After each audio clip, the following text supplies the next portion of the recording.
program kesehatan,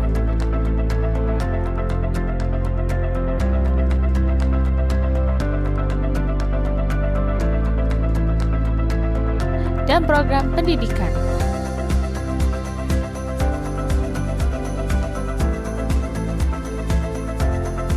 Terima kasih sahabatku telah membersamai Kuda Indonesia di tahun 2023 lalu. Berkat kontribusi dan peran terbaikmu, sebanyak 70.583 penerima manfaat telah terbantu. Semua ikhtiar ini menjadi tujuan kami, selain mewujudkan kesejahteraan bagi masyarakat dunia, juga menjadi pengantar surga terbaik bagi orang-orang yang peduli pada sesama. Kuda Indonesia, pengantar surga. Bismillahirrahmanirrahim. Assalamualaikum warahmatullahi wabarakatuh.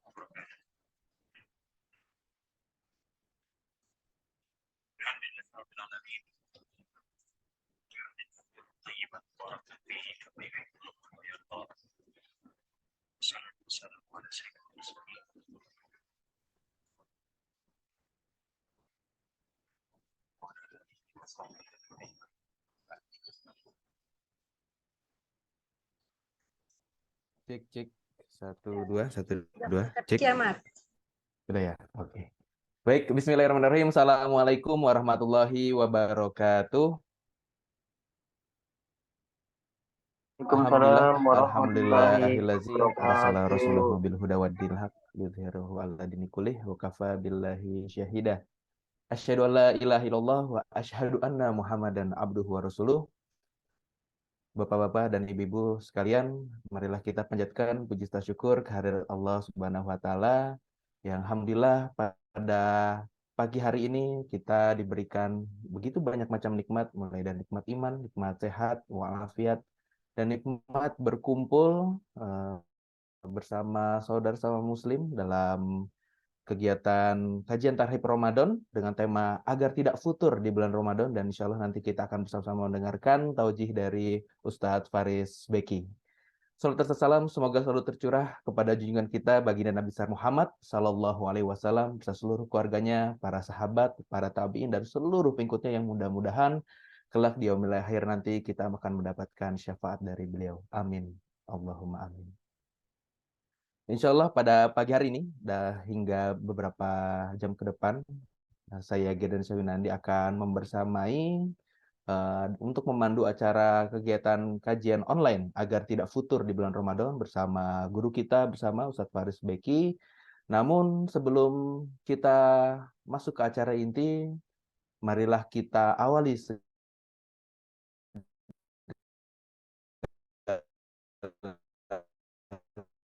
kegiatan kita pada Rohim, dan insya Allah untuk menyempurnakan dan menambah keberkahan insya Allah di dalam acara kita hari ini, kita dengarkan tilawah Quran yang akan disampaikan oleh Ustadz Faris Abdul Aziz. Kepada Ustadz Faris Abdul Aziz dipersilakan.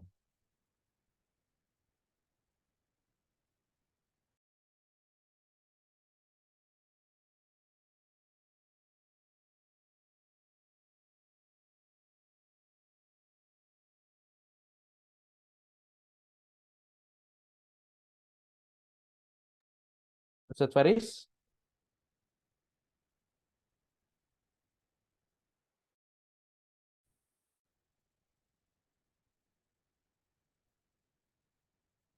Assalamualaikum Ustadz, apakah sudah bergabung?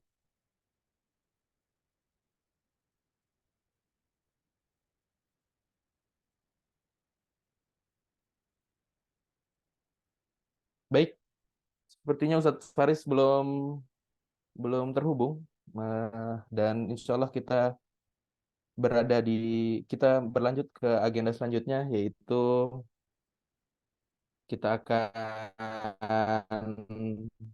mendengarkan sambutan dari Direktur SH Institute, Ustadz Muammar. Apakah sudah bergabung Ustadz Muammar?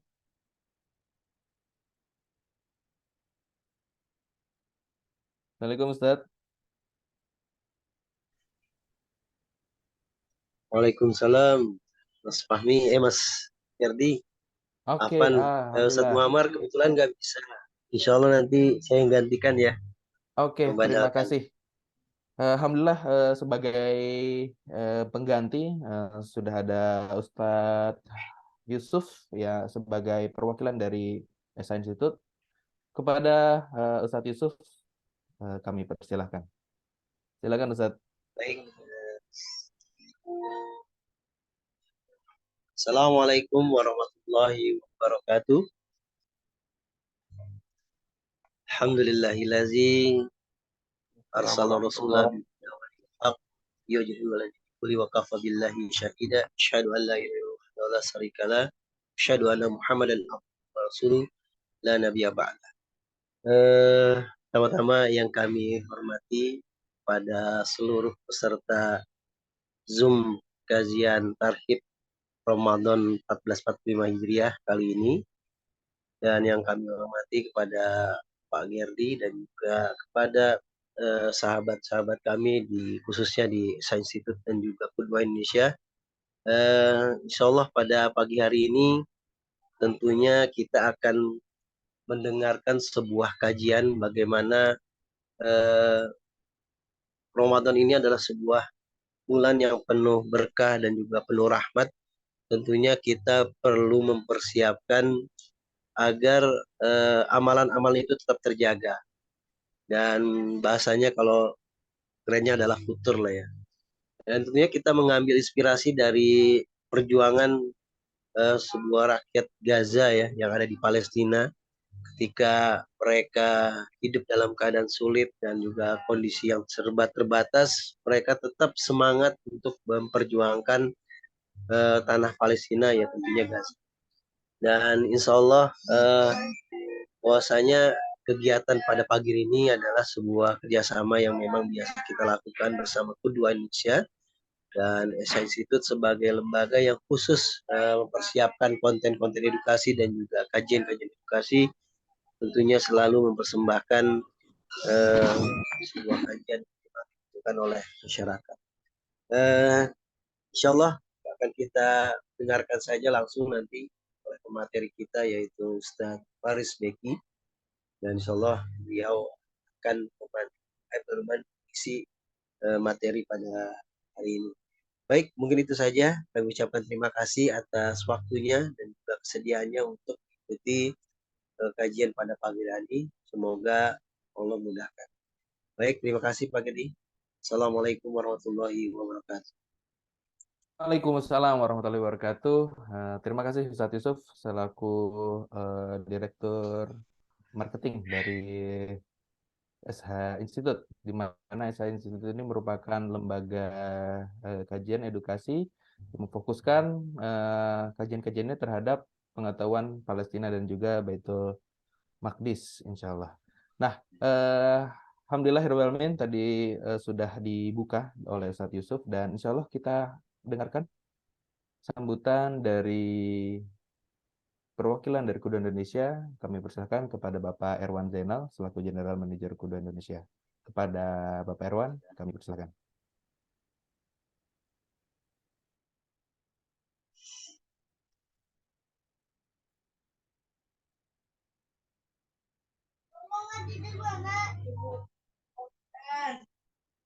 Seperti Pak Geri, langsung saja.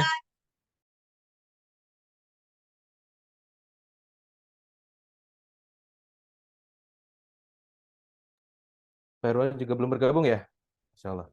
Oke, baik. Nanti mungkin kita bisa alihkan setelah acara selanjutnya. Itu insya Allah kita akan menyaksikan pemutaran video Ramadan Qudwah Indonesia. Selamat menikmati. Genosida di Palestina masih terjadi hingga kini. Serangan demi serangan dilancarkan penjajah demi merebut tanah Palestina. Di tengah puing-puing reruntuhan, puluhan ribu korban berjatuhan. Namun, harapan hidup dan semangat tidak hilang dari jiwa masyarakat Palestina. Setiap sujud, setiap ayat Al-Quran yang dibaca menjadi tonggak kekuatan untuk terus melangkah. Di bulan Ramadan yang penuh keberkahan, mari bergerak bersama dalam menguatkan dengan kebaikan. Melalui Ramadan Pengantar Surga, berbagai program-program kebaikan dapat kamu pilih, seperti Amazing Iftar, paket bahagia bingkisan hari raya, posko paket sembako, kado dai, saku santunan anak penghafal Quran. Program kebaikan ini ditujukan untuk saudara-saudara kita yang membutuhkan di Indonesia dan Palestina. Mari berlomba-lomba dalam kebaikan di bulan Ramadan yang akan menjadi bekal di akhirat nanti. Ramadan 1445 Hijriah, Ramadan Pengantar Surga.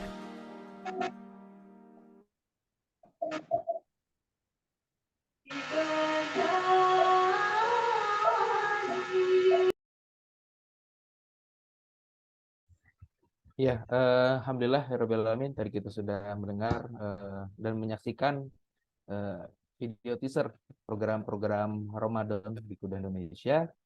Dan insya Allah kita berlanjut ke agenda selanjutnya sebagai pengganti. Alhamdulillah pada kesempatan kali ini kita sudah terhubung dengan Pak Indra selaku Ketua Panitia dari acara kajian Tarhib Ramadan kita pada pagi hari ini. Sekaligus juga beliau mewakili Kudu Indonesia. Kepada Pak Indra, saya persilahkan. Ya, baik. Assalamualaikum warahmatullahi wabarakatuh. Waalaikumsalam warahmatullahi wabarakatuh, Pak Indra. Terima kasih Pak Gerdi. Sehat, Pak Indra? Alhamdulillah sehat. Terima kasih Pak Gerdi atas waktunya. Bismillahirrahmanirrahim. Alhamdulillah rabbil alamin. Wabillahi nasta'in wa ala umuri dunya waddin. Wassalatu wassalamu ala asyrofil anbiya'i wal mursalin wa ala alihi washabihi ajmain, amma ba'du. Bapak Ibu yang saya hormati, alhamdulillah pada kesempatan pagi hari ini saya mewakili Direktur Kuduah Indonesia Bapak Irwan Zainal yang pada kesempatan pagi ini tidak bisa hadir di agenda Tarhib Ramadan 1445 Hijriah ini. Namun tidak mengurangi kekhidmatan kita. Alhamdulillah pada pagi hari ini semoga agenda kita pada hari ini bisa berjalan dengan lancar. Kami dari Kuduah Indonesia sangat bersyukur bisa bersilaturahim dengan Bapak Ibu semuanya dalam rangka Tarhib Ramadan ini. Semoga memasuki bulan Ramadan ini kita diberikan kekuatan, kesehatan oleh Allah SWT agar kita bisa melaksanakan ibadah selama di bulan Ramadan. Semoga kita setelah melewati bulan Ramadan nanti bisa terakhir kembali menjadi jiwa-jiwa yang fitri. Dan Bapak Ibu sekalian, kami dari Kuduah Indonesia tidak lupa menyampaikan jazakumullah khairan katsiran atas kepercayaannya selama ini kepada Kuduah Indonesia, yang mana amanah-amanah yang telah diberikan oleh Bapak Ibu sekalian untuk saudara-saudara kita di Palestina. Alhamdulillah Kuduah Indonesia telah menyalurkan bantuan sebanyak 15 gelombang, dan alhamdulillah sampai dengan saat ini juga Kuduah Indonesia masih terus menghimpun bantuan untuk membantu saudara-saudara kita di Palestina. Bapak Ibu semuanya, jangan lupa di setiap setelah kita sholat, selipkan doa untuk saudara-saudara kita di Palestina. Semoga Allah SWT memberikan kekuatan, kesabaran, dan keistiqomahan kepada saudara-saudara kita di Palestina agar bisa melewati ujian yang sangat luar biasa. Demikian dari saya. Wassalamualaikum warahmatullahi wabarakatuh. Waalaikumsalam warahmatullahi wabarakatuh. Terima kasih Pak Indra Irawan selaku Ketua Panitia dari kajian online Tarhib Ramadan Kudu Indonesia dan sekaligus perwakilan dari Kudu Indonesia untuk memberikan sambutan pada pagi hari ini. Baik, alhamdulillah di sini terpantau alhamdulillah sudah hadir ya guru kita Ustadz Faris. Bagaimana Ustadz Faris? Apa kabar? Assalamualaikum warahmatullahi wabarakatuh. Alhamdulillah, alhamdulillah. Waalaikumsalam warahmatullahi wabarakatuh. Alhamdulillah, rabbil alamin. Alhamdulillah kita sudah eh, Alhamdulillah Ustadz Faris sudah berada di tengah-tengah kita ya, dan insya Allah selanjutnya marilah kita dengarkan materi yang akan disampaikan oleh Ustadz Faris. Sedikit saya sampaikan profil beliau. Profil pemateri kajian online Tarhib Ramadan untuk Indonesia dengan tema agar tidak futur di bulan Ramadan, belajar dari tidak futurnya warga Gaza dalam berjuang. Insya Allah akan dipandu langsung oleh guru kita, Ustadz Faris Beki LCMSI. Beliau merupakan CEO dan founder dari Iman Path, Urban Muslim Life. Beliau juga dosen, pengajar sejarah peradaban dan politik Islam. Dan alhamdulillah aktif dakwah di kajian khusus untuk komunitas hijrah, betul ya Ustaz ya. Dan beliau juga merupakan narasumber di beberapa channel dakwah tingkat nasional bahkan internasional Jawa. Baik, langsung saja tanpa mempanjangkan lagi, saya serahkan kepada Ustaz Faris Beki, kepada beliau, kepada Mas Berom. Bismillahirrahmanirrahim. Assalamualaikum warahmatullahi wabarakatuh. Waalaikumsalam Alhamdulillah. warahmatullahi wabarakatuh. Alhamdulillah nahmaduhu wa nasta'inuhu wa nastaghfiruh. A'udzu billahi min syururi anfusina wa sayyiati a'malina may yahdihillahu fahuwal muhtadi wa may yudlil falan tajida lahu waliyyan mursyida. Asyhadu an la ilaha illallah wa la syarika lah wa asyhadu anna Muhammadan 'abduhu wa rasuluh. Allahumma salli wa sallim wa barik ala nabiyil huda wa ala alihi wa ashabihi wa man wala, amma ba'd. Ikhwani wa akhwati, teman-teman di Qudwah Indonesia dan para pendengar yang dirahmati Allah Subhanahu wa taala. Semoga Allah Subhanahu wa taala berkahi pertemuan kita secara virtual pada pagi hari ini. Semoga ini menjadi pemberat timbangan kita di akhirat insyaallah. Hari ini kita insyaallah akan sama-sama belajar melihat bagaimana keteguhan, bagaimana keistiqamahan, bagaimana tetap berada di jalan ketaatan kepada Allah Subhanahu wa taala. Kita melihat di satu sisi apa yang menimpa saudara kita di Gaza dan di Palestina secara umum, juga bagaimana momentum yang baik datangnya bulan Ramadan menjadi madrasah pula agar kita dapat belajar keteguhan-keteguhan. Belajar untuk menjaga diri kita dari sifat futur, sikap futur atau kendor setelah bersemangat dalam beragama. Tentu saja teman-teman yang dirahmati Allah Subhanahu wa taala, apa yang terjadi di Gaza pada hari ini itu satu fakta yang kita semua jadi bisa bertanya kepada diri kita. Bagaimana kalau sekiranya ujian yang sama itu menimpa kita? Kita dan dunia semua akhirnya melihat bagaimana teguhnya penduduk Gaza sampai berbulan-bulan menghadapi kezaliman paling buruk dalam sepanjang sejarah umat manusia modern ini.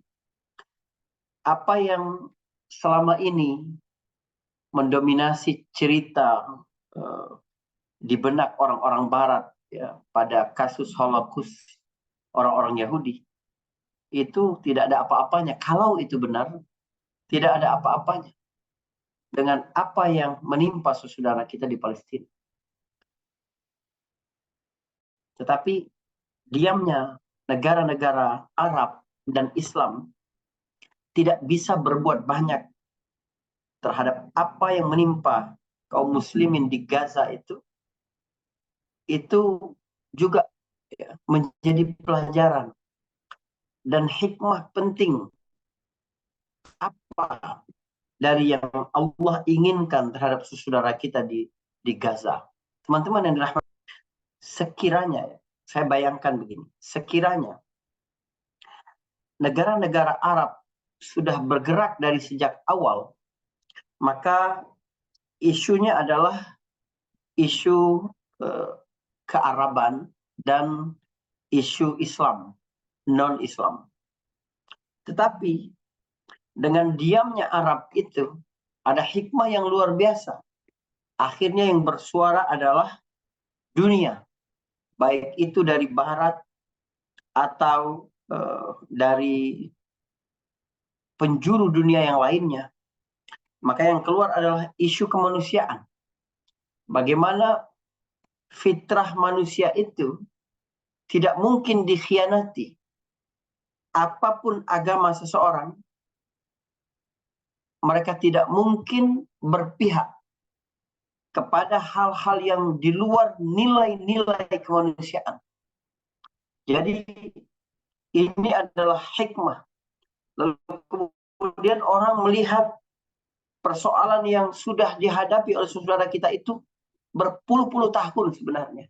Cuma eskalasi besar-besaran seperti beberapa bulan terakhir sejak gerakan Taufanul Aqsa pada Oktober lalu itu membuka mata dunia sedemikian rupa.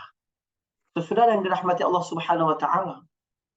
Lalu ketika kita tidak bisa berbuat banyak, apa yang bisa kita lakukan? Di mana kita bisa mengambil peran di situ? Inilah yang harus menjadi concern setiap mukmin, bahwa kita membantu mereka itu bukan hanya di atas keyakinan kalau kita turun tangan mereka akan selamat, bukan. Pelindung sejati adalah Allah Subhanahu wa taala yang menjaga, yang membimbing, yang memelihara, yang mengatur, semuanya adalah Allah Subhanahu wa taala. Tetapi kita sebagai saudara sesama muslim, ketika kita memberikan bantuan sekecil apapun dibanding dengan kebutuhan mereka, bukan dibanding dengan kebutuhan kita ya. Artinya kita mesti memberi lebih banyak, bukan hanya memberi. Pagi ini kalau sekiranya hati kita tidak tergerak setelah kita melihat tayangan-tayangan video, setelah kita sampaikan laporan, kita dengarkan laporan-laporan dari teman-teman di Qudwah Indonesia ini, betapa naifnya hati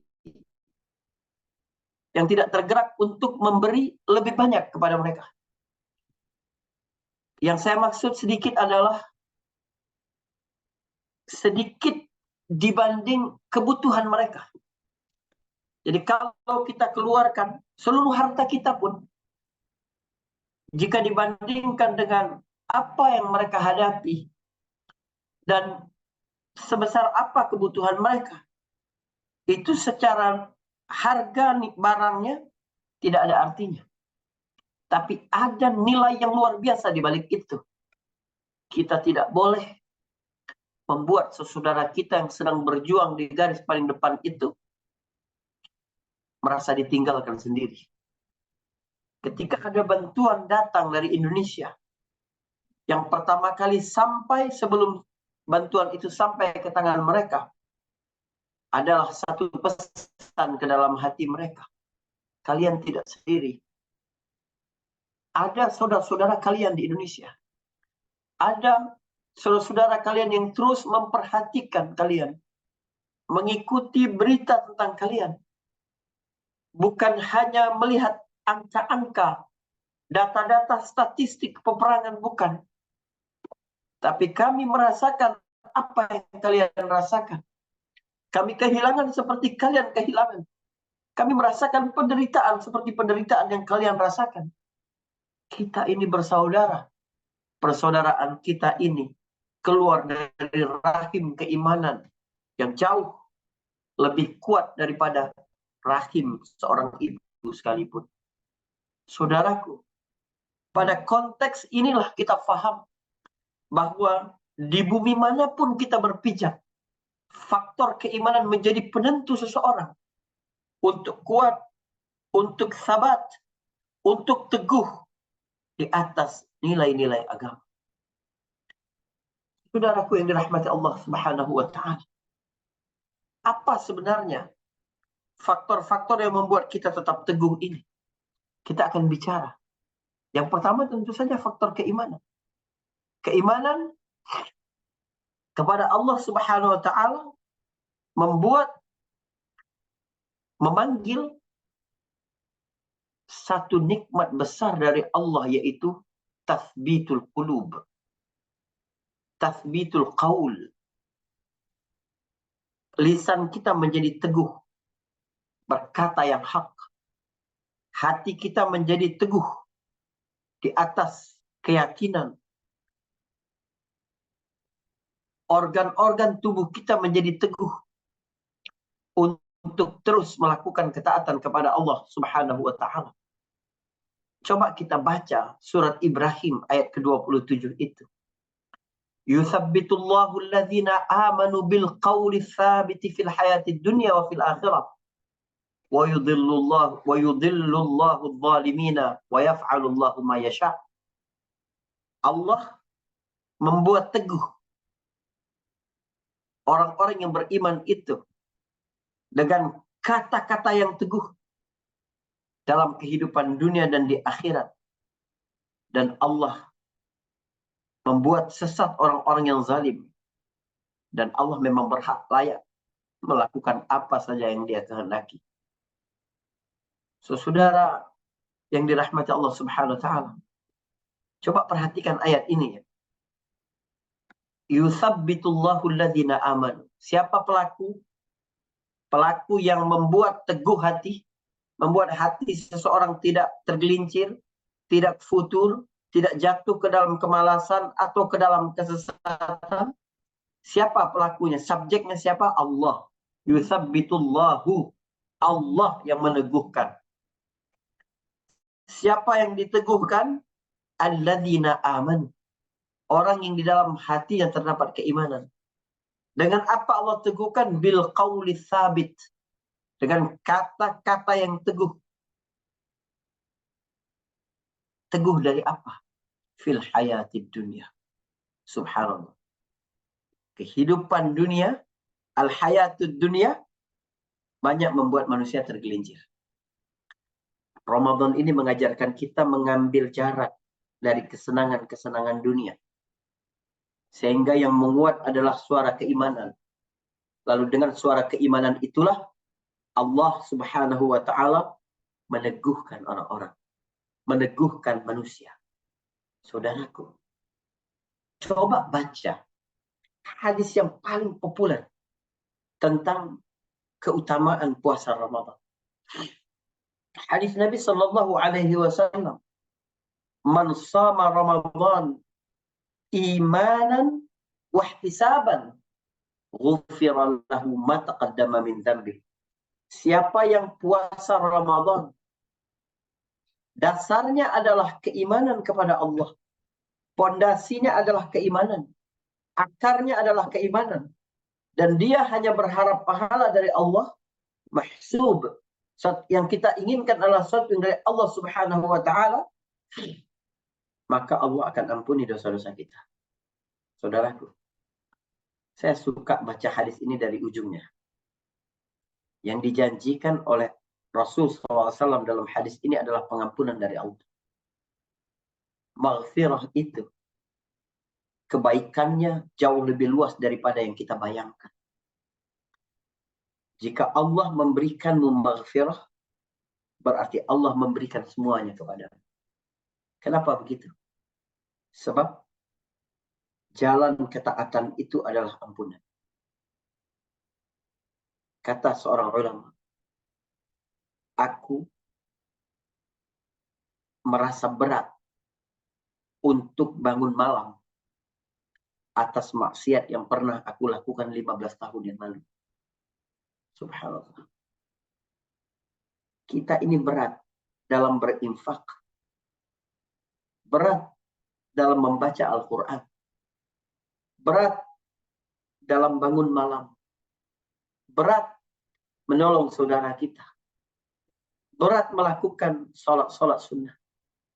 Karena apa? Karena kemaksiatan yang kita lakukan. Dan tidak ada yang dapat melunturkan kemaksiatan itu kecuali memohon ampun kepada Allah Subhanahu wa taala. Jadi kalau Allah memberimu maghfirah, berarti Allah membuka jalan kebaikan melalui ketaatan kepada Allah Subhanahu wa taala. Engkau terus berada di dalam keteguhan, ke dalam ketaatan, dalam amal-amal saleh, kalau dosamu diampuni. Kalau dosa kita tidak diampuni, maka berat bagi kita. Coba tanya diri kita ya, ketika sedang kotor, rasa berdosa, ngambil Quran itu berat sekali. Mau baca satu halaman Al-Quran itu berat sekali. Mau menerima nasihat dari orang tua, guru, saudara, sahabat, berat sekali. Mau mengeluarkan uang, jumlah tidak besar, masuk ke kotak-kotak amal itu berat sekali. Melihat orang tergerak hati membantu, itu berat sekali. Apa yang membuat kita berat itu? Dosa. Kotornya hati dan kehidupan kita dengan dosa membuat kita berat melakukan itu. Maka ketika Rasulullah SAW menjanjikan siapa yang puasa karena iman dan karena harap pahala hanya kepada Allah, Allah berikan itu adalah pangkal kebaikan. Maghfirah itu pangkal kebaikan. Atau maghfirah bisa dipahami kemudahan-kemudahan. Solusi bagi setiap masalah itu maghfirah. Ampunan Allah Subhanahu wa taala. Ibnu Qayyim menyebutkan, kalau kamu banyak persoalan, kamu bermunajat kepada Allah, sudah kamu angkat tanganmu, lalu kemudian kamu bingung mau berdoa apa, saking banyaknya persoalan. Cukup minta satu hal, kata Ibnu Qayyim. Mintalah maghfirah. Sebab kalau Allah sudah ampuni dosamu, Allah yang carikan solusi bagi masalah-masalah. Allah yang mudahkan kesulitan-kesulitan. Jadi, reward, balasan berupa maghfirah dalam hadis Bukhari dan Muslim tadi, bukan sesuatu yang kecil. Berarti amalannya juga tidak kecil. Apa amalannya? Siapa yang puasa Ramadan di atas keimanan. Sebenarnya saudaraku, yang paling penting, bagian paling penting dari hadis itu puasanya atau imannya? Imannya. Ada beberapa bukti yang paling penting bukan puasanya, tapi imannya. Mana buktinya? Pertama, ada hadis-hadis Nabi SAW menyebutkan bahwa seseorang berpuasa tapi cuma dapat lapar dan hausnya. Artinya, puasa tanpa keimanan dan hanya berharap pahala dari Allah Subhanahu wa taala, gak ada nilainya. Hanya lapar, hanya haus, hanya diet, hanya menunda waktu makan, hanya mengganti waktu makan. Jadi yang paling penting di situ adalah imanan wa ihtisaban, bukan samanya, bukan puasanya, bukan. Bukti kedua adalah bagi orang yang tidak bisa berpuasa, dia bisa dapat reward yang sama. Orang sakit, orang tua yang sudah lemah, apakah dia tidak bisa dapat maghfirah di bulan Ramadan? Bisa. Ada instrumen lain. Nabi sebutkan man qama Ramadan. Siapa yang menghidupkan malam Ramadan, sholat malam Ramadan.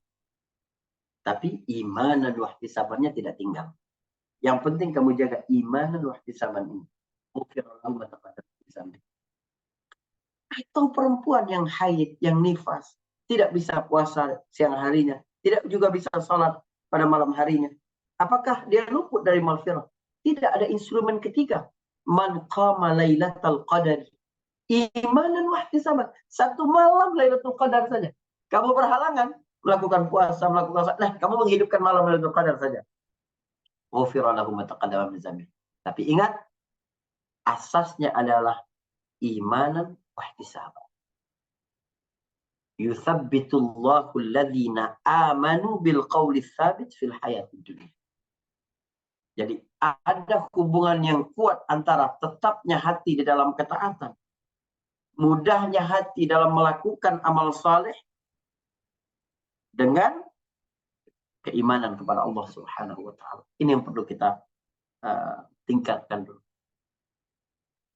Lalu di surat Ibrahim ayat 27 itu juga ada isyarat bahwa hati yang terikat dengan kesenangan-kesenangan dunia, fil hayati dunia, hati yang masih tertawan oleh dunia, itu sulit untuk teguh, untuk istiqamah, untuk konsisten di jalan agama.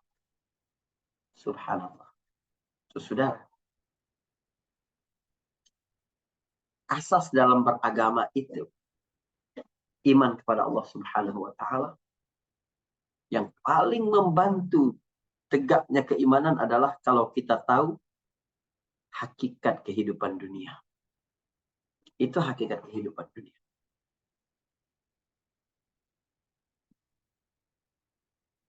Abdullah bin Hudzafah As-Sahmi pada tahun 19 Hijriah ditawan oleh Kaisar Romawi bersama puluhan orang kaum muslimin, sekitar 80-an. Ada yang berkata lebih. Dihadapkanlah mereka ini kepada Kaisar, dan Kaisar sudah mendengar kisah tentang keteguhan pasukan kaum muslimin dengan agama mereka. Maka sang Kaisar ingin menguji keteguhan itu. Siapa pemimpin mereka? Bawa kemari. Maka dibawalah Abdullah bin Hudzafah di depan Kaisar itu. Kaisar berkata kepada Abdullah bin Hudzafah, tinggalkan agamamu dan ikuti agamaku Nasrani, maka engkau akan selamat. Tapi kalau engkau menolak, aku akan siksa engkau. Akan kubuat satu minyak panas di atas api yang menyala-nyala, lalu dimasukkan ke situ. Kata Abdullah bin Hudzafah, hayhat, jelek sekali, nggak mungkin aku lakukan itu. Ma ana bifa'il, nggak mungkin aku lakukan itu. Lalu sang Kaisar suruh prajuritnya panggil satu pasukan dari kaum muslim. Dipanggil dan dicelupkan, dimasukkan ke dalam minyak yang panas di atas api yang menyala-nyala. Sampai hancur juga tulang-tulangnya. Dan itu disaksikan oleh Abdullah bin Hudzafah. Satu yang paling berharga dalam hidup seseorang adalah orang melihat, ya, itu adalah yang perlu dipertahankan adalah nyawa. Sang raja kembali menoleh, nasibmu akan sama dengan itu. Kalau kamu menolak. Kata Abdullah bin Hudzafah, nggak mungkin aku lakukan itu. Kata Kaisar kepada pengawalnya, dekatkan dia didekatkan sampai berada pada jarak yang hampir sampai kepada api. Dan dia merasakan panasnya. Lalu tiba-tiba meleleh air mata Abdullah bin Hudzafah. Dari sudut matanya mengalir deras air mata. Rupanya sang Kaisar memperhatikan itu. Dia berteriak, mundur, bawa dia kemari. Maka dibawalah Abdullah bin Hudzafah. Lalu dikatakan kepada, kata Abdullah bin Hudzafah, pasti Anda mengira bahwa aku menangis karena takut dengan kematian. Demi Allah, yang membuatku menangis adalah aku menyesal hanya punya satu nyawa untuk syahid di dalam Allah Subhanahu wa taala. Aku berangan bisa punya 100 nyawa yang seluruhnya mati satu demi satu di jalan Allah Subhanahu wa taala. Mereka dapat merasakan manisnya syahadah, meninggal di jalan Allah Subhanahu wa taala. Takjublah sang kaisar. Betul berita tentang keteguhan umat Muhammad SAW. Lalu kemudian dia coba. Ini raja luar biasa pintar, cerdas.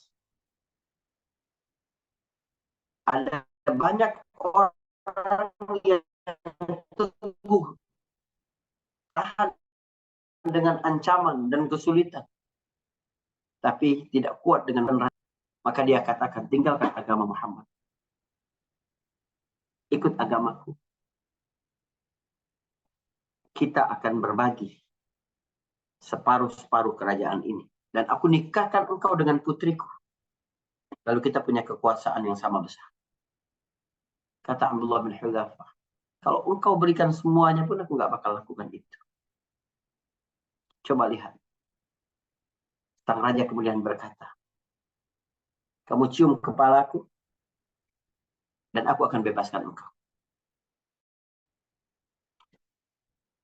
Raja ingin melihat, apakah penolakan itu hanya gengsi, ego. Ini adalah kesatria, panglima. Tidak mungkin dia lakukan itu, malu dia lakukan itu. Tapi tidak. Dia kemudian berkata kepada kaisar itu. Juga tawanan-tawanan yang lain. Kalau engkau juga bebaskan, baru aku mau mencium kepalaku. Subhanallah.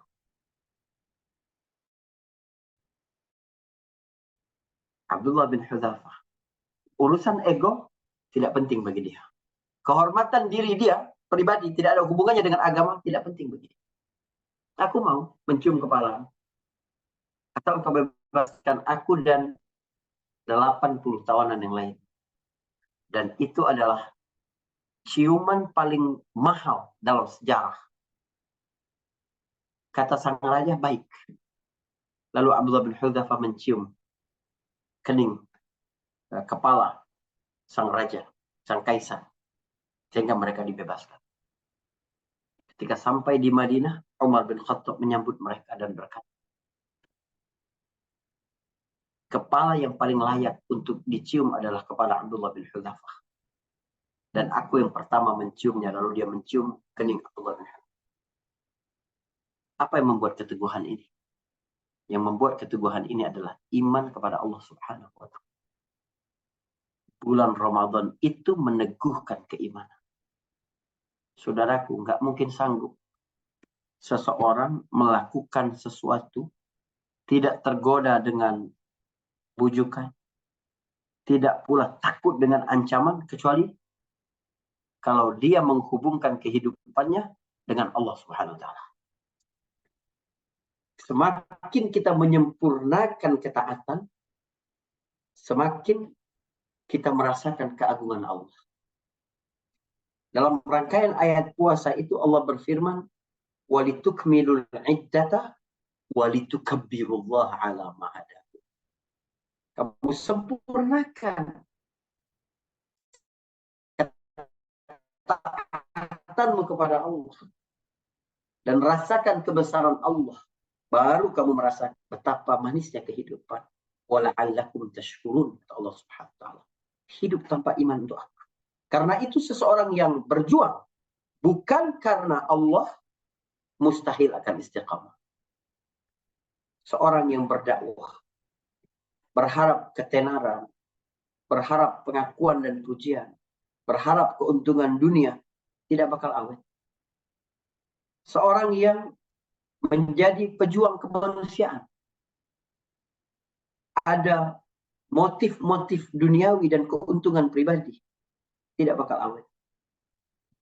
Seorang yang belajar bukan karena Allah Subhanahu wa taala, tidak bakal awet. Apa menjadi kunci keteguhan seseorang itu? Iman kepada Allah. Coba perhatikan. In tansurullaha yansurkum wa yuthabbit aqdamakum. Kalau kamu menolong Allah dalam petik, maka Allah menolong kamu dan membuat kamu itu teguh. Menjauhkanmu dari futur. Membuat kamu konsisten di dalam agama ini. Apa? Kalau benar-benar yang kamu tolong adalah Allah. Kamu tidak menolong gengsimu. Tidak menolong kehidupan materimu. Tidak menolong kemuliaan pribadimu. Bukan. Tapi yang kamu tolong adalah Allah Subhanahu wa ta'ala. Ini satu nasihat yang kuat sekali untuk kita. Bagaimana saudara kita di Gaza itu teguh karena apa? Karena hidup mereka terhubung dengan Allah Subhanahu wa ta'ala. Saudara, karena itulah yang membuat seseorang menjadi teguh pendiriannya. Yang kedua adalah bergantung kepada Allah Subhanahu wa ta'ala. Doa kepada Allah Subhanahu wa ta'ala. Doa itu adalah hal yang sangat krusial dalam kehidupan seorang mukmin. Di bulan Ramadan nanti kita diminta banyak berdoa. Karena itu dalam rangkaian ayat-ayat tentang puasa kita dapati ada ayat tentang doa. Tiba-tiba nyelip ayat tentang doa. Wa idza sa'alaka 'ibadi 'anni fa inni qarib ujibu da'watad da'i idza da'an.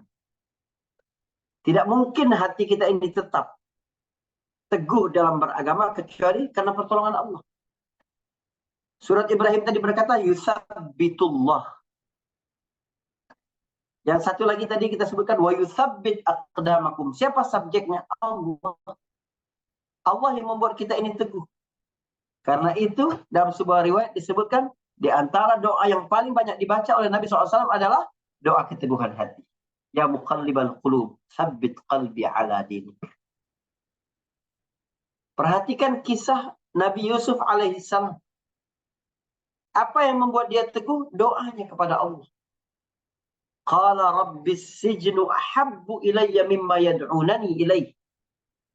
Wa illa tasrif anni kaidahunna asbu ilayhinna wa akum minal jahilin. Subhanallah. Yusuf tahu hakikat istiqamah seseorang itu karena apa? Karena bantuan dari Allah. Maka dia berdoa. Penjara lebih aku sukai ya Rabb daripada mengikuti ajakan mereka, rayuan mereka. Kalau engkau tidak memalingkanku, tidak membuatku terhindar dari tipu daya mereka, aku ini cenderung untuk mengikuti keinginan mereka. Dan aku tentu menjadi orang yang bodoh. Kata Nabi Yusuf alaihissalam. Nabi Yusuf pada kalimat wa illa tasrif, ya, wa illa tasrif anni kaidahunna, mengajarkan kita bahwa bergantunglah kepada Allah Subhanahu wa ta'ala. Al-Quran mengajarkan kita doa, Rabbana la tuzigh qulubana ba'da idh hadaitana. Nabi mengajarkan kita doa ya muqallibal qulub, tsabbit qalbi. Ramadan ini mengajarkan kita pesan keistiqamahan. Ketika kita sedang sendiri dan kita sedang bersama orang lain, tingkat ketakwaan kita sama. Kita tidak mau minum seteguk air pun walaupun sedang di kamar sendirian atau sedang di tengah manusia. Kenapa? Karena hubungan yang kuat dengan Allah Subhanahu wa ta'ala. Hal yang kedua yang membuat seseorang teguh pendirian adalah doa. Adalah bergantung kepada Allah Subhanahu wa ta'ala. Yang ketiga adalah Al-Quran. Kita mengamalkan, mentadabburi Al-Quran itu bentuk, ya, faktor yang penting membentuk keteguhan dalam diri seorang mukmin. Wa qala alladziina kafaru laula nuzzila 'alaihi al-Qur'anu jumlatan wahidatan kadzalika linutsabbita bihi fuadak wa rattalnahu tartila. Surat Al-Furqan ayat 32 itu menyebutkan ada hubungan yang kuat antara tathbit, atau bagaimana Allah menetapkan hati Nabi dan orang-orang mukmin itu kalau mereka membaca dekat dengan Al-Quran, mengamalkan dan mentadaburi isinya. Itu faktor keteguhan kedua. Coba kita lihat saudara kita di Palestina. Persentase jumlah penduduk dengan jumlah orang yang hafal Al-Quran di Palestina itu tinggi sekali. Lebih tinggi daripada di negara-negara Arab lainnya. Dan antum faham ya, ada satu yang lebih mengejutkan. Tingkat buta huruf Palestina itu termasuk yang paling rendah, atau bahkan yang paling rendah. Buta hurufnya itu ya paling sedikit dibandingkan negara-negara Arab lainnya. Ilmu Al-Quran, keutamaan yang berkaitan dengan itu tidak ada hubungannya dengan kekayaan, dengan kesejahteraan, dengan keamanan dan stabilitas. Tidak. Mereka setiap hari diuji dengan penjajahan, kezaliman, dirampas hak mereka, ketakutan, serangan fisik, dan lain-lain sebagainya. Tapi mereka paling dekat dengan Al-Quran. Dan ingat, Ramadan adalah momentum kita mendekatkan kehidupan kita dengan Al-Quran. Saudaraku, dan puasa. Kita kalau disebut sebentar lagi bulan Ramadan, apa yang ada di benak kita? Oh, sebentar lagi puasa. Padahal hubungannya lebih kuat dengan Al-Quran. Di dalam Al-Quran, Allah cuma menyebutkan sekali kata Ramadan. Dan Allah menyebutkannya sebagai bulan Al-Quran. Syahrul Ramadan alladzi unzila fihi Al-Quran. Sebab teguh atau tidaknya engkau di atas keimanan dan ketaatan,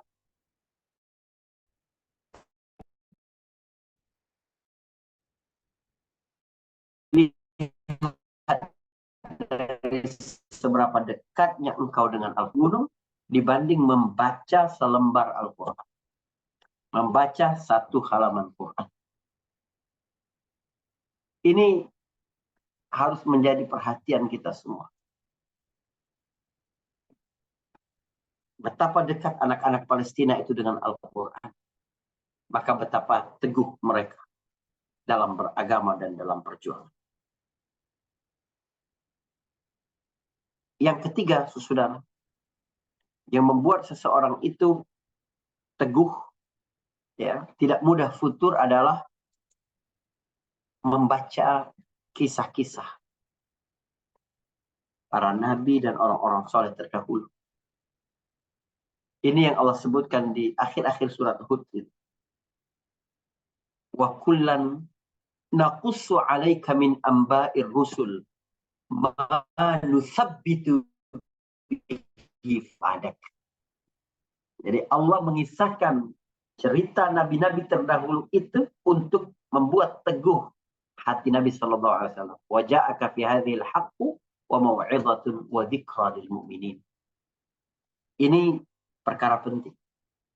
Nabi sallallahu alaihi wasallam ketika ujian di dalam kehidupannya itu sangat berat. Setelah kematian istrinya, kematian pamannya Abu Thalib yang selalu membelanya selama ini. Setelah diusir dari Taif, setelah diancam pembunuhan, ya, lalu mendapat suaka dari Mut'im bin Adi. Apa yang Allah berikan kepada Nabi? Allah berikan dua hal. Isra Mi'raj, undangan untuk ke Sidratul Muntaha. Yang kedua adalah Allah turunkan kisah Yusuf alaihissalam. Jadi Nabi diajarkan bagaimana teguh hatinya melalui kisah-kisah Nabi-Nabi terdahulu. Relevan sekali antara kisah Nabi Yusuf dengan kisah Nabi Muhammad SAW. Maka penting bagi kita untuk melihat, untuk membaca lebih banyak kisah umat-umat terdahulu dan inspirasi keteguhan dari mereka itu. Nabi mengalami kehidupan yang mirip sekali dengan apa yang dialami oleh Nabi Yusuf alaihissalam. Seolah-olah ketika Allah menurunkan surah Yusuf kepada Nabi dalam keadaan pada hari itu, Allah ingin berkata, Muhammad, kamu itu orang yang dicintai di tengah keluargamu. Sebab engkau pribadi yang lembut, baik, mulia, berakhlak, beretika. Engkau dicintai oleh keluarga-keluargamu. Sebagaimana Yusuf juga dicintai oleh ayah. Engkau dicintai oleh kakekmu, oleh paman. Yusuf dicintai oleh ayah. Tapi Yusuf akhirnya harus terusir jauh dari negerinya, Palestina.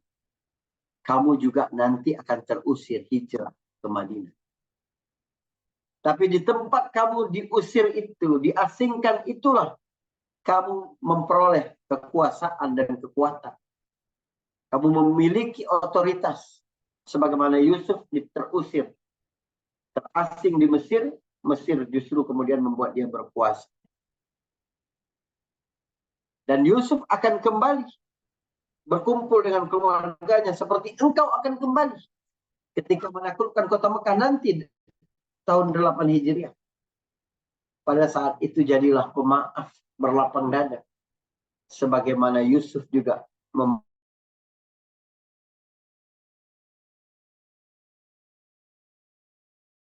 dalam kehidupan itu besar sekali. Sayang, pada zaman ini anak-anak kita hidup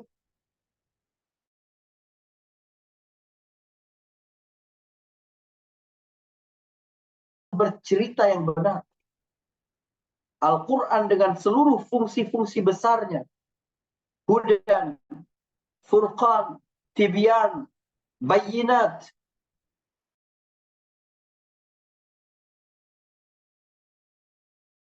Kebaikan, terapi, cahaya inspirasi.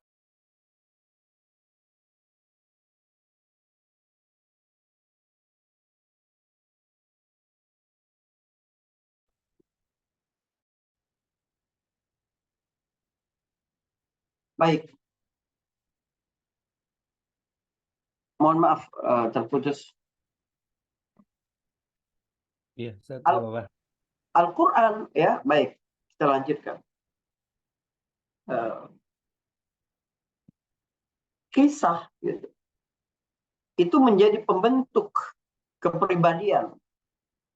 Karena itu ada 1/3 lebih dalam Al-Quran itu berisi kisah-kisah. Kita kisahkan cerita-cerita epik yang nyata dari bumi Palestina dari sejak zaman Salahuddin Al-Ayyubi. Sebelum itu lagi, zaman Umar bin Khattab radhiyallahu anhu, kita ajarkan nilai-nilai keteguhan. Bagaimana kaum muslimin memasuki Al-Aqsa, membebaskan Al-Aqsa dari masa kekhilafan Umar bin Khattab radhiyallahu anhu. Kemudian era Salahuddin Al-Ayyubi. Atau apa yang terjadi pada hari ini. Tapi seberapa kita bercerita kepada generasi penerus, pada anak-anak kita tentang itu. Ini menjadi faktor ya yang juga penting. Membentuk keteguhan yang bisa menyelamatkan kita dari sikap futur. Lalu kemudian zikir kepada Allah Subhanahu wa taala. Ingat Allah Subhanahu wa taala. Ini juga faktor penting, teman-teman. Isyarat itu ada dalam surat Al-Anfal ayat 45.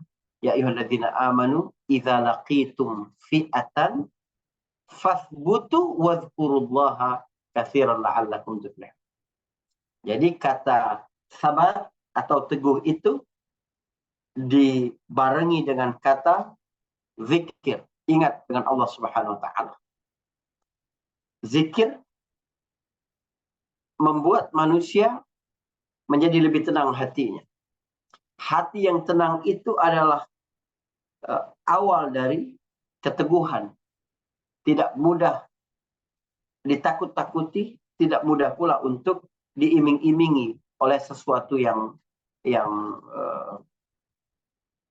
baik, yang menyilaukan mata. Dia tidak dilakukan itu. Baik.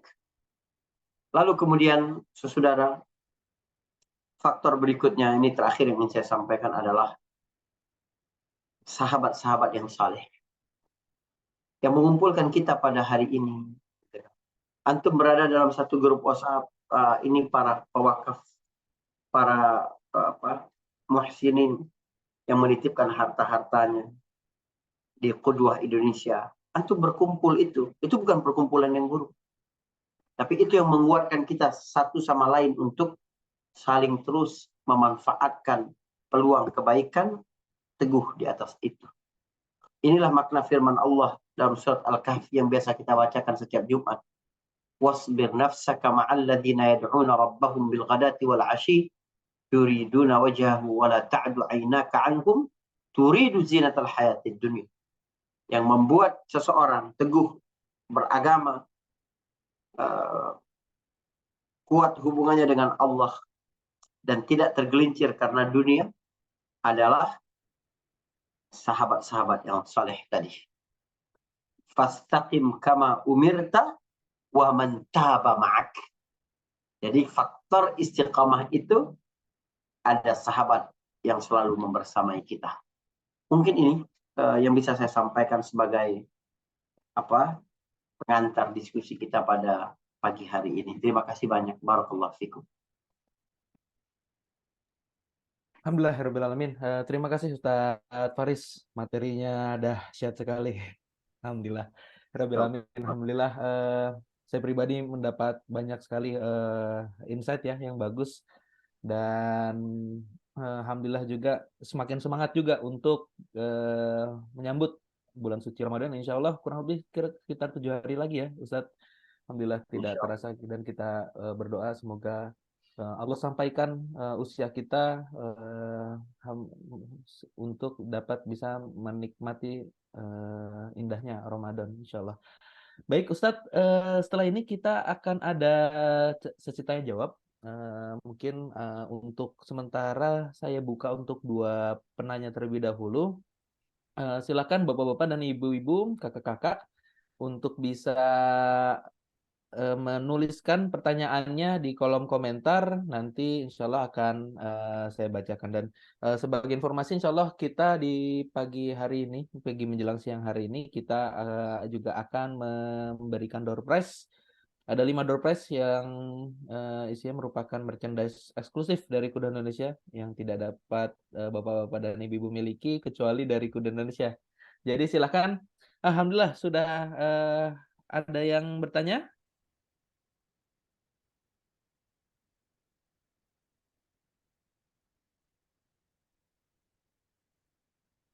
Silakan bisa di chat di kolom komentar, dan juga sekaligus mungkin kalau bapak dan ibu mungkin berkenan untuk langsung bertanya via video, juga dipersilahkan langsung bertanya secara langsung ya, tinggal dibuka kameranya. Silakan, ada?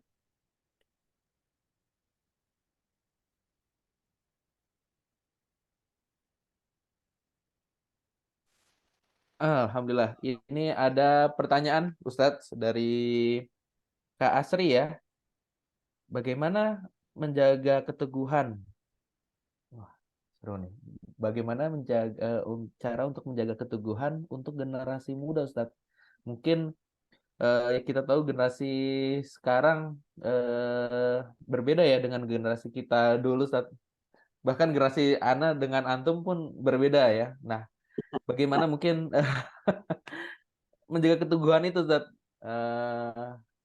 Silakan, Ustadz Faris. Baik, Masya Allah. Sebenarnya di dalam Islam itu pesan tentang keteguhan itu berlaku untuk semua mukallaf. Bahkan begitu seorang sudah usia tamyiz pun dia sudah harus diajarkan untuk teguh. Makanya dipukul anak itu sampai pukul ya, dan pukulan yang tidak mencederai itu pada umur 10 tahun itu biar dia tahu tentang tanggung jawab, disiplin, dan istiqamah, tidak meninggalkan kewajibannya kepada Allah Subhanahu wa Ta'ala. Tapi memang anak muda yang teguh itu lebih menakjubkan. Maka di dalam agama misalnya, Allah itu murka betul dengan orang tua yang berzina, orang miskin yang sombong. Coba bayangkan, kenapa? Orang kaya yang kikir, kenapa?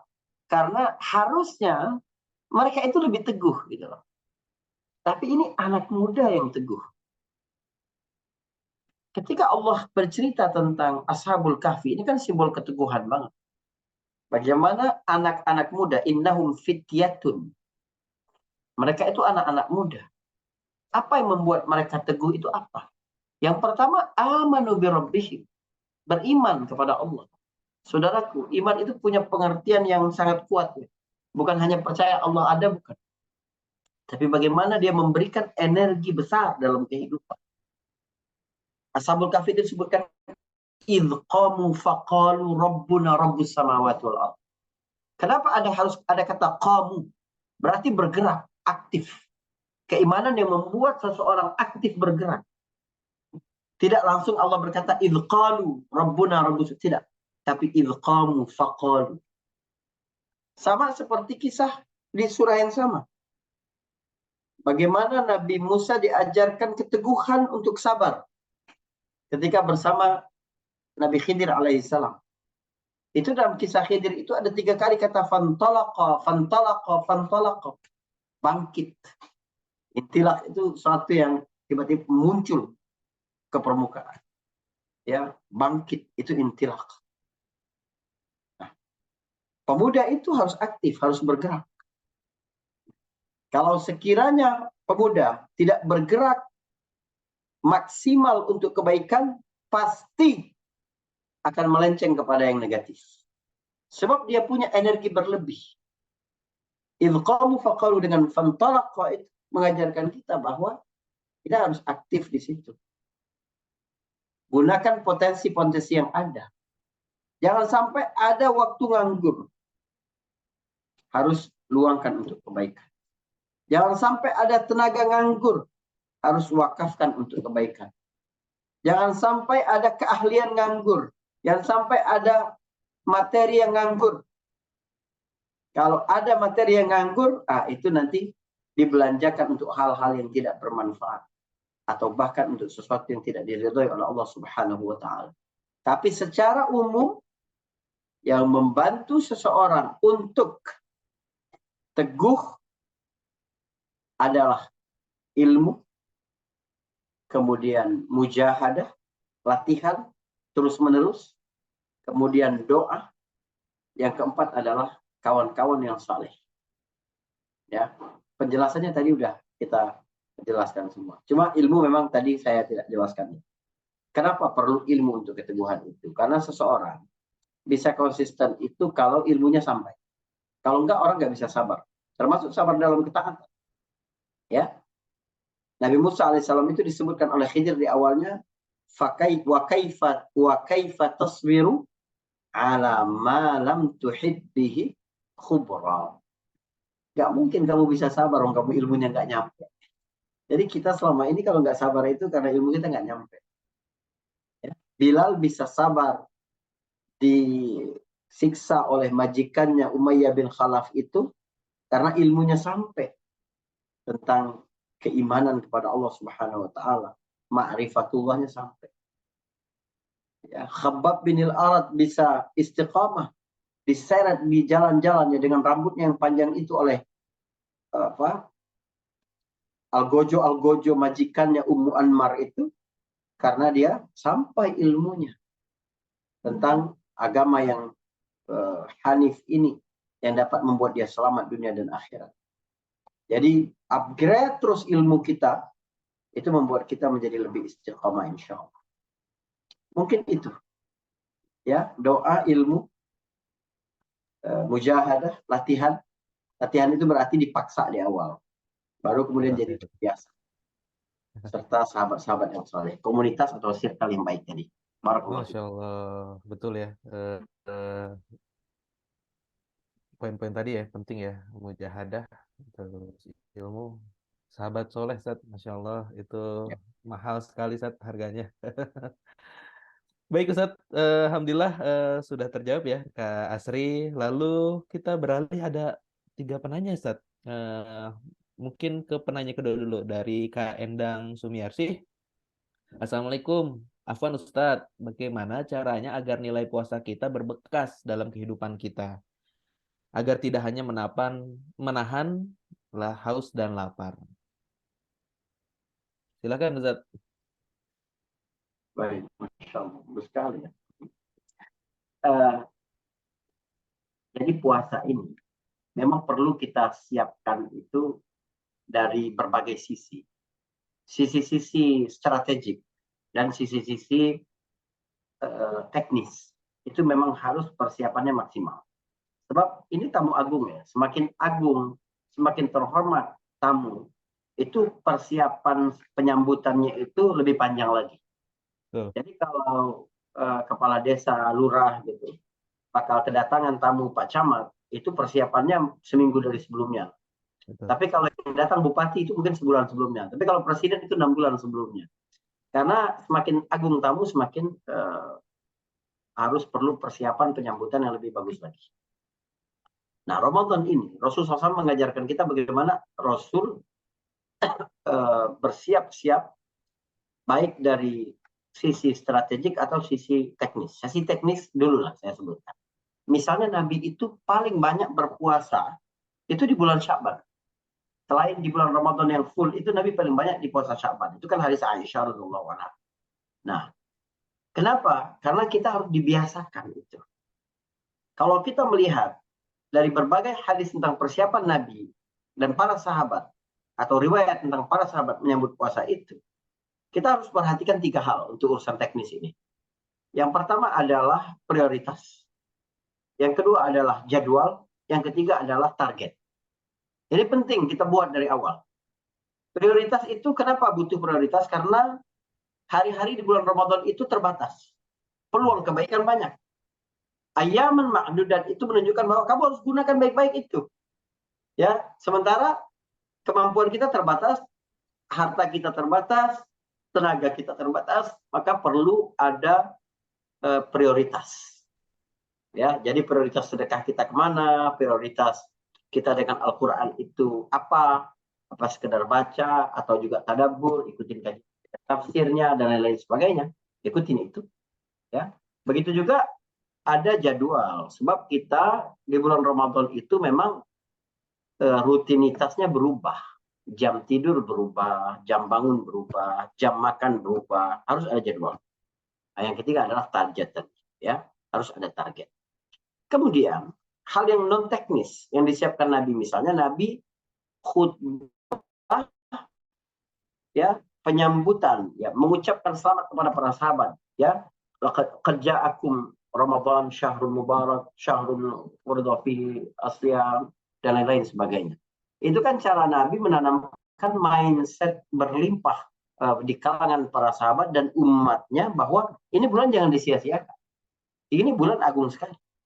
Jadi kita melihat keagungan bulan itu, ya, itu dapat membantu kita bagaimana menjalankan ketaatan itu tidak kering dengan makna. Kalau kita lihat ya, seseorang itu melakukan ketaatan dengan sukacita itu kalau dia kenal siapa pemberi perintah. Jadi al-ibrah bil amir, la bil amr. Yang paling penting itu kita tahu, kita kenal dengan Allah sang pemberi perintah. Kalau kita tidak kenal pemberi perintah, kita itu akan cari-cari alasan ketika dapat perintah. Tapi kalau kita kenal, ini perintah Allah ini. Dan kita kenal bagaimana baiknya Allah, bagaimana Allah subhanahu wa ta'ala mewajibkan sesuatu, menganjurkan sesuatu, melarang sesuatu, menyuruh kita menjauhi sesuatu, itu untuk kepentingan kita semua.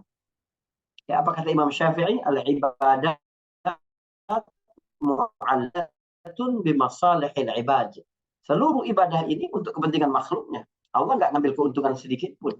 Jangan pernah ada perasaan di dalam dirimu bahwa Allah mengambil keuntungan dengan lapar dan hausnya kita, dengan sujud kita, dengan uang yang kita sisihkan untuk saudara kita di Palestina. Itu keuntungannya bagi kita semua. Ya, mungkin itu, Ustaz. Ustadz, alhamdulillah ada dua penanya lagi, Ustadz. Jadi mungkin saya rangkum menjadi satu pertanyaan ya, Ustadz ya. Eh, Baik dari Kalista, pertanyaannya, apakah kita yang sering mudah bermaksiat akan Allah ampuni dan Allah hapus dosa kita? Yang kedua, Ustadz, bagaimana seharusnya peran kita yang hidup di Indonesia sebagai dalam notabene adalah negara Muslim terbesar di dunia untuk berkontribusi dalam upaya pembebasan Al-Aqsa, sedangkan kita hanya masyarakat biasa mungkin, bukan sebagai pemerintah yang membuat kebijakan. Silakan Ustadz, ini pertanyaan terakhir, insya Allah. Bagus sekali teman-teman sekalian. Yang pertama tadi tentang dosa-dosa kita. Saudaraku, ada pola hubungan yang tetap antara makhluk dengan Allah, antara manusia dengan Allah. Perhatikan, ini pola hubungan Allah dan manusia. Rahmat Allah lebih luas daripada pengabdian manusia, daripada ibadah kita. Ampunan Allah lebih besar daripada dosa-dosa kita. Jadi sedikit apapun ibadah kita kepada Allah, jangan membuat kita menjadi pesimis dengan rahmatnya. Sebesar apapun dosa kita, jangan membuat kita putus asa dari ampunannya. Ya bena Adam, kata Allah dalam sebuah hadis qudsi, ya bena Adam, lau balagat dhunubuka ananas sama'i wal ard, ya, kalau sekiranya dosamu itu memenuhi permukaan langit dan bumi, penuh semua, kemudian kamu datang kepadaku dan memohon ampun, ghafartulak. Ya, kalau kamu datang istaghfartani, kamu meminta ampun kepadaku, ghafartulak, aku ampuni, kata Allah. Karena itu di antara arjal ayat fil Quran, ayat yang paling menghembuskan optimisme di dalam Al-Quran itu adalah qul ya ibadiyalladzina asrafu ala anfusihim la taqnatu min rahmatillah. Wahai orang-orang yang melampaui batas, katakan ya Muhammad, orang-orang yang melampaui batas jangan putus asa dengan rahmat Allah. Innallaha yaghfirudz dzunuba jami'a. Allah menghapus, mengampuni semua dosa. Jangan putus asa dari kasih sayang dan pengampunan dari Allah. Jangan. Ayat ini bukan ditujukan kepada ahli tahajud, ahli puasa sunnah, ahli sholat sunnah, ahli sedekah, bukan. Tapi ditujukan kepada ahli maksiat seperti kita, kepada pendosa seperti kita. Allah Subhanahu wa Ta'ala yang mengampuni dosa-dosa kita itu tahu betul di setiap ruang kehidupan kita ini tidak ada yang bersih dari fitnah dosa. Di kamar tidurmu ada fitnah, di ruang tamu rumahmu ada fitnah, di gadgetmu ada fitnah, di jalan-jalan ada fitnah, di majelis-majelis bersama teman-teman ngopimu ada fitnah, ketika bersendirian ada fitnah, di tengah keramaian ada fitnah, dalam jual beli ada fitnah, dalam pekerjaan ada fitnah, dalam mendidik anak ada fitnah, dalam hubungan suami istri ada fitnah. Tapi ampunan Allah Subhanahu wa Ta'ala dapat membersihkan itu semua. Karena itulah betapa baik Allah Subhanahu wa Ta'ala menjadikan banyak sekali amalan instrumen sebagai instrumen pengampunan dosa.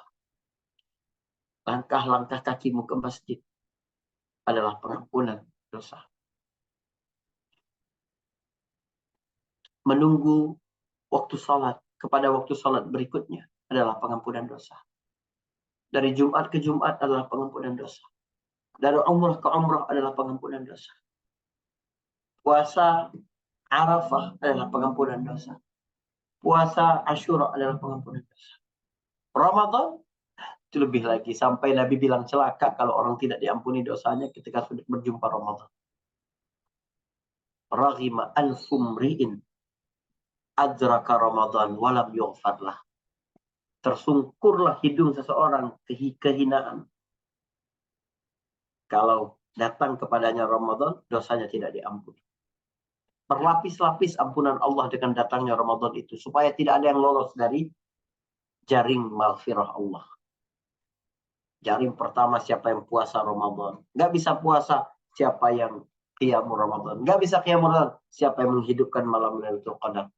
Dosa kita diampuni oleh Allah Subhanahu wa taala. Masya Allah. Dan jangan putus asa. Jangan ada ragu dalam diri kita. Ketika pergi umrah, ketika berpuasa, ketika melakukan amalan-amalan baik, bahwa Allah akan mengampuni dosa-dosa kita. Baik, ini pertanyaan pertama. Pertanyaan kedua adalah, apa yang bisa kita lakukan, saudaraku? Kita bisa lakukan yang minimalis dan yang maksimal. Kita bisa lakukan jangka pendek dan jangka panjang. Jangka pendek apa? Titipkan harta kita yang bisa kita lakukan untuk lembaga-lembaga kemanusiaan yang amanah mengantarkan bantuan ke Palestina. Jangka pendek apa? Mendoakan mereka. Ya. Jangka pendek apa? Mengajak orang lain, saudara kita. Ada yang hatinya tidak terketuk untuk ikut kajian seperti hari ini. Untuk berempati kepada berita-berita tentang Palestina itu. Menganggap dia hanya hitungan-hitungan angka. Ada banyak orang yang begitu. Ajak mereka. Ada banyak keluarga kita nih yang mampu nih. Kita ajak, aku mau nyumbang nih. Sekalian mau transfer gitu. Biar sekalian siapa yang mau aja yuk. Gitu. Kalian transfer ke rekeningku, nanti aku sekalian transfer ini dari keluarga besar kita. Jadilah penggerak kebaikan. Jangan sendiri. Antum kalau sendiri dikit itu. Kirim untuk ya Palestina melalui Qudwa ini, antum mungkin cuma bisa 1 juta misalnya. Atau 500.000 misalnya. Atau 100.000. Tapi antum kan bisa kumpul di grup WhatsApp alumni sekolah. Siapa yang mau ikut nih? Sekalian ayo. Ini nanti sekalian aku transfer. Bukti transfernya aku kirim di sini. Di grup keluarga besar. Di grup komplek, di grup apa? Ajak orang kepada kebaikan. Antum dapat pahala itu. Yang mereka sumbang itu antum dapat pahala yang sama tanpa mengurangi pahala mereka. Nah, itu jangka pendek. Jangka panjangnya apa? Dunia pendidikan. Didik anak kita punya misi besar dalam kehidupan ini. Ya. Kemudian didik masyarakat sekitar, saudara kita, tentang betapa pentingnya memiliki pemimpin yang cakep, yang menguasai urusan geopolitik, yang punya ghirah keislaman yang baik. Ya, biar yang memimpin kita itu orang benar. Nggak usah bicara 2024, mungkin baru terwujud 2029, 2034 misalnya. Nggak masalah. Tapi kita ada langkah gerak strategik ke situ. Kalau cuma respon emosional, itu mudah banget teman-teman. Kita ini butuh respon strategik. Nah, itu yang saya pengen narasi lembaga-lembaga filantropis pun begitu. Tidak hanya sebatas membangkitkan respon emosional saja, tapi respon strategik. Jadi bergerak itu walaupun tidak ramai di permukaan, tapi Masya Allah luar biasa. Nah itu, mungkin itu Ustaz. Barakallahu fikum. Fika barakallah jazakallah Ustadz Faris Beki. Alhamdulillah. Kami mohon maaf Bapak-bapak dan Ibu semuanya bahwa pertanyaannya mungkin belum bisa disampaikan dan terjawab semua. Mudah-mudahan insya Allah bisa kita temukan jawabannya di kajian Qudwa Indonesia berikutnya insya Allah ya. Lalu terakhir Ustadz sebagai penutup kami mohon kepada Ustadz Faris untuk menutup kegiatan kita dengan doa. Kepada Ustadz Faris kami persilahkan. Ini Ustadz Faris mana ini? Ada banyak Ustadz Faris Anda lihat di rundown acara. Ustadz Faris antum Ustadz Faris Beki. Anda pikir ada Ustadz Faris Abdul Aziz ya bersama kita atau gimana? Antum Ustadz Fadol. Masya Allah. Baik. Mari berdoa kepada Allah Subhanahu wa taala dengan hati yang penuh keyakinan bahwa Allah tidak mungkin menyanyiakan tangan yang kita angkat, meminta kepada Allah Subhanahu wa taala. Ud'ullah wa antum muqinuna bil ijabah. Berdoalah kepada Allah dalam hati yang penuh keyakinan bahwa Allah akan mengijabah doa-doa kita. Bismillahirrahmanirrahim. Alhamdulillahirabbil alamin. Allahumma shalli ala Muhammad wa ala ali Muhammad. يا ربنا لك الحمد كما ينبغي لجلال وجهك وعظيم سلطانك. اللهم اجعلنا من الذين يستمعون القول فيتبعون أحسنه. اللهم أرنا الحق حقا وارزقنا اتباعه، وأرنا الباطل باطلا وارزقنا اجتنابه. اللهم يا مقلب القلوب ثبت قلوبنا على طاعتك، ثبت على دينك، ثبت قلوبنا على محبتك. اللهم إنا نسألك الهدى والتقى والعفاف والغنى، ونسألك مكارم الأخلاق.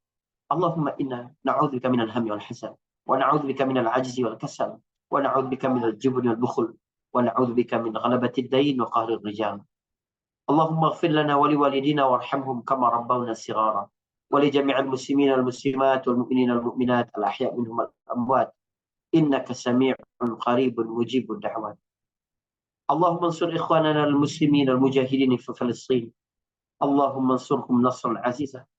اللهم انصرهم على أعدائك أعداء الدين. اللهم ثبت أقدامهم، اللهم ثبت أقدامهم. اللهم اشف مرضاهم وارحم موتاهم. اللهم اجعل لهم عونا، اللهم اجعل لهم عونا.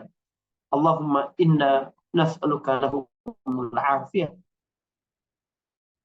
في دنيا في دينهم ودنياهم تقين إمام. ربنا لا تزغ قلوبنا بعد إذ هديتنا وهب لنا من لدنك رحمة إنك أنت الوهاب. ربنا آتنا في الدنيا حسنة وفي الآخرة حسنة وقنا عذاب النار. وصلى الله على محمد وعلى آله وصحبه وسلم، والحمد لله رب العالمين. السلام عليكم ورحمة الله وبركاته. Waalaikumsalam warahmatullahi wabarakatuh. Terima kasih Ustadz Faris atas ilmunya yang luar biasa dahsyat pada pagi hari ini, dan mudah-mudahan menambah semangat kita juga untuk menjalani Ramadan kita di tahun ini insya Allah.